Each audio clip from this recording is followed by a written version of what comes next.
जय हिंद दोस्तों। तो पिछले क्लास में हम लोग पढ़ चुके हैं कि सौरमंडल का विकास कैसे हुआ सूर्य के चारों तरफ घूमते हुए ग्रहों का विकास, चारों तरफ जो है पृथ्वी का विकास, मतलब पृथ्वी कैसे बना, बाकी सारे ग्रह कैसे बने, इसके बारे में जान चुके हैं।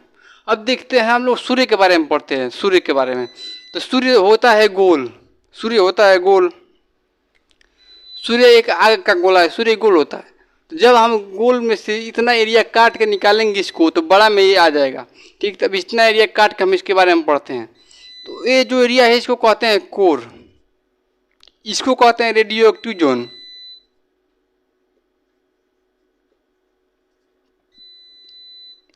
ये हो गया कोर, ये हो गया रेडियो एक्टिव जोन। तो देखिए जो कोर होता है,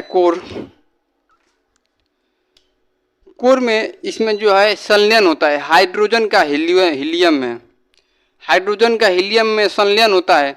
और इसका जो तापमान होता है 15 मिलियन डिग्री सेल्सियस तापमान होता है, 15 मिलियन। कोर का तापमान जो होता है 15 मिलियन डिग्री सेल्सियस होता है। ये हो गया आपका रेडियो एक्टिव जोन। इसमें से प्रकाश निकलता है, रेडियो एक्टिव जोन में से प्रकाश निकलता है जिसको कहते हैं फोटान। जैसे कि जो प्रकाश निकलता है एक छोटे छोटे कणों में निकलता है, जैसे कि छोटे छोटे कणों में निकलता है।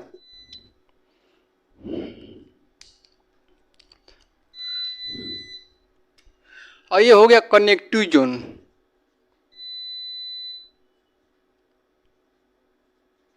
कनेक्टिव जोन, इसी कनेक्टिव जोन में होता है हाइड्रोजन सेल। इसमें छोटे छोटे हाइड्रोजन सेल होते हैं। जो हाइड्रोजन सेल होते हैं ये हमारे जो परावैंगनी किरणें निकलती है उससे रक्षा करते हैं हाइड्रोजन सेल।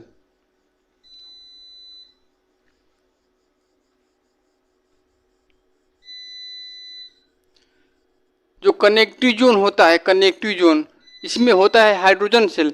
और जो इसमें से प्रकाश निकलता है जैसे कि फोटान है, प्रकाश फोटान के रूप में निकलता है इस तरह।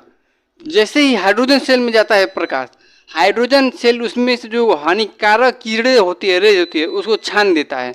जैसे कि इसमें एक्सरे वाई रेज होता है, इसमें हो जाता है एक्सरे, आपका एक्सरेज वो गामा रेज हो जाएगा, इसको छान कर अलग कर देता है कनेक्टिव जोन। तो जो इसमें से प्रकाश निकलता है रेडियो एक्टिव जोन में से, इसमें से बहुत ही हानिकारक। अगर एक कनेक्टिव जोन में अगर ये हाइड्रोजन सेल नहीं होता, इसको कहते हैं हाइड्रोजन सेल। अगर ये हाइड्रोजन सेल नहीं होता तो डायरेक्ट प्रकाश पड़ता तो सब आदमी ऐसे ही मर जाते। तो इतना मतलब तेज इसका प्रकाश पड़ता है कि इसके कोर में 15 मिलियन डिग्री सेल्सियस प्रकाश है। सोचिए प्लाज्मा के रूप में होता है तो ये कितना तेज प्रकाश पड़ेगा और शरीर का क्या हाल होगा। जैसे अभी इसी टाइम में जो विषुवत रेखा पे जितने सारे देश हैं, जैसे कि अफ्रीका हो गया आपका, श्रीलंका उसके आसपास में है, तो उस पर लोग एकदम काले काले होते हैं। यहाँ उस पर सूर्य एकदम सीधा चमकता है, तो उसके वजह से सोचिए उतना तेज मतलब कि अभी छान के जाता है तो लोग काले हो जाते हैं। अगर ये नहीं रहता तो डायरेक्ट कैंसर हो जाता है। तो यहाँ तक समझ में आ गया। और देखिए यहाँ से प्रकाश निकला, यहाँ पे हो गया हम लोगों का पृथ्वी। पृथ्वी पर प्रकाश कैसे पहुँचता है ये देखिए, यहाँ से देखियो, यहाँ फोटान के रूप में प्रकाश निकला, छोटे छोटे प्रकाश निकला है फोटान के में प्रकाश निकला। और जैसे ही ये प्रकाश पृथ्वी तक गया, यहाँ तक, जैसे कि यहाँ से खूब तेजी से निकलता है यहाँ तक, जैसे ही यहाँ तक आया, यहाँ तक, यहाँ पे हो जाएगा। अगर यहाँ से प्रकाश निकला 4000 degree Celsius, 4000 degree Celsius,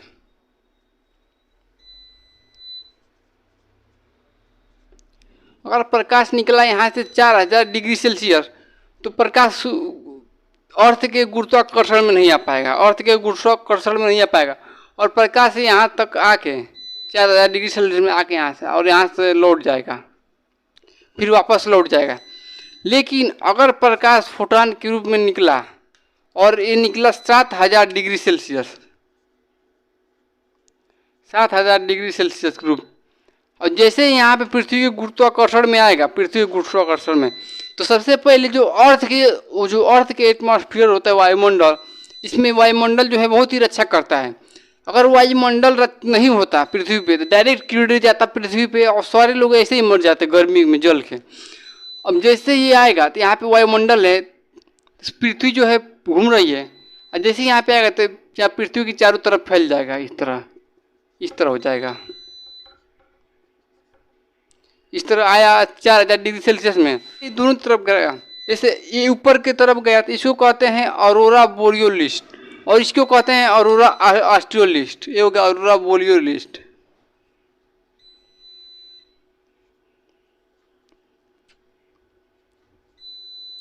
aurora बोरियोलिस्ट, और ये हो गया ऑरोरा ऑस्ट्रियोलिस्ट।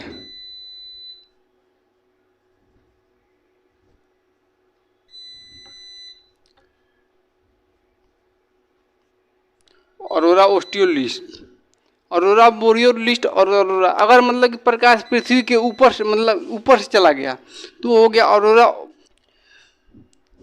अब अगर यहाँ पे सूर्य को गोल किया जाए, जैसे कि यहाँ तक समझ में आ गया, अगर ये यहाँ पे सूर्य पूरा हो गया, ये आपका सूर्य पूरा हो गया, ये आपका ये बीच में हो गया कोण, ये हो गया रेडियो एक्टिव जोन, ठीक।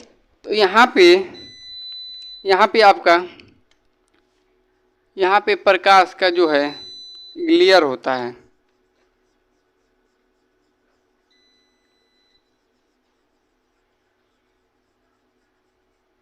इसको कहते हैं क्रोमोस्फीयर।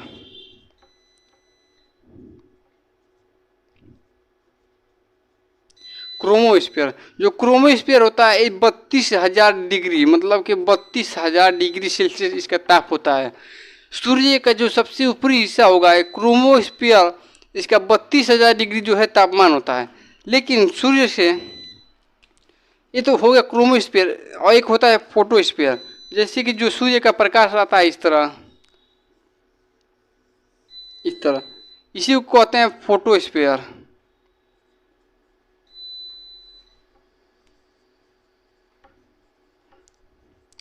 फोटोस्फीयर, इसका जो तापमान होता है 6,000 डिग्री सेल्सियस होता है, 6,000 डिग्री सेल्सियस। तो जो जैसे ही प्रकाश निकलता है इस तरह प्रकाश निकलेगा तो निकलेगा किसके रूप में, फोटोस्फीयर की क्रोमोस्फीयर। जो क्रोमोस्फीयर तो यहाँ पर बस रहता है ना, लेकिन फोटोस्फीयर के रूप में जैसे कि ज्वाला के रूप में, सौर्य ज्वाला के रूप में निकलता है। और जैसे ही सौर्य ज्वाला निकलेगा, यहाँ से निकलेगा पूरा झटका मारेगा, अगर वो 4,000 डिग्री सेल्सियस या मतलब गया 4,000 डिग्री सेल्सियस ताप रहा तो आधे रास्ते से ही लौट जाएगा। लेकिन अगर 7,000 डिग्री सेल्सियस के ताप से गया तो जाएगा पूरा, अगर उसी तरफ से जैसे ही जाएगा पृथ्वी बुला लेगी कि आओ हमारे ऊपर आओ, और जैसे ही पृथ्वी के ऊपर जाएगा तो पृथ्वी के ऊपर बैठा है आपका वायुमंडल, वायुमंडल उसको भेज देगा ऊपर और नीचे चारों तरफ छितरा जाएगा। जो ऊपर गया ताप, जो ऊपर गया प्रकाश, वो कहेंगे ऑरोरा बोरियोलिस्ट, और जो नीचे गया उसको ऑरोरा ऑस्ट्रियोलिस्ट। यहाँ तक समझ में आ गया। तो देखिए जो यहाँ से 4,000 से लौट के आएगा, 4,000 डिग्री सेल्सियस से, तो यहाँ पे आएगा तो जो हाइड्रोजन सेल है, हाइड्रोजन सेल के एकदम बीचों बीच से होकर जाएगा, बीचों बीच से आपका हाइड्रोजन सेल के बीचों बीच से होकर जाएगा। और ये जैसे यहाँ पे आएगा तो उसको कहेंगे सोलर स्पोर्ट साइकिल। जैसे कि यहाँ पे मान लीजिए गया और यहाँ पे आया तो 0 डिग्री सेल्सियस, फिर आया तो 20, फिर आया तो 30, फिर आया तो 40, अधिकतम 40 डिग्री सेल्सियस तक आता है, 40 डिग्री, क्योंकि जो है सूर्य गोल है तो 40 डिग्री आएगा। जब इसको काटेंगे 40 डिग्री आ जाएगा, ठीक। तो एक मतलब कि इसको एक पूरा यहाँ से यहाँ तक आने में इसको लगता है 11 साल। Solar sport cycle,